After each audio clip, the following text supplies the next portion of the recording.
audition? Sinend po siya sa akin ni Ate Molly na merong audition sa Cinemalaya. Actually, nakita ko rin siya sa Facebook. And ayun, sabi namin gusto namin mag-audition. Pumila po talaga kami. Dumating ako dun mga 7:30 AM. That early, Opo. Pero meron po dun 1 AM pa lang. Bata nga po yun eh. Siya ata yung number 1 kasama ang nanay niya.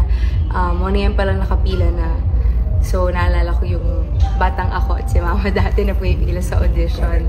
Tapos, meron doon mga 5 AM din. So, kung tutuusin po yung pagdating ko, parang medyo late na nga po yun eh.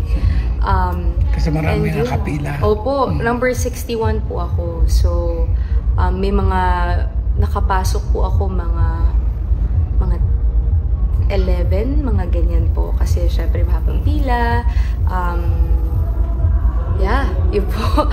Masaya experience po siya kasi may mga nakilala din po ako sa pila ng mga first time nilang mag-audition. Hindi lang sa Cinemalaya, but you know, in general, first time nila, gusto lang nila matry. Nakita rin nila sa Facebook or sinabi ng mga kaibigan nila sa kanila. And ayun, may mga nakita rin po ako familiar faces, may mga taga-GMA din po na iba na nag-audition.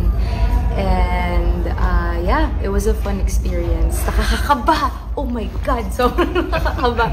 Sabi ko, oh my gosh, Lord, please. Kasi po yung ano niya, process niya. So, parang 6 kayo, nasa stage kayo. Tapos may 4. Sabay-sabay. Sabay-sabay po.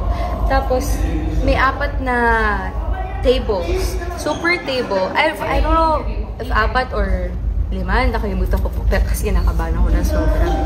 May mga separate tables per movie po siya. So, doon pa lang po, sa pagpapakilala pa lang, babangbangin ka na nila. That's the term. So, ibig sabihin parang, doon pa lang, sila na magde-decide kung hindi ka na papasok sa second stage or round. Ganon. So, luckily naman, thank you Lord, nakapasok po ako sa second stage. And then doon na po ako... Mas kinabahan ka sa second stage? Opo, kasi may acting na po involved doon eh. May mga scripts na, and habang ginagawa namin yung scenes, nanonood yung mga director or writers or just, you know, the production of that particular movie. So, ayun po. It was really fun.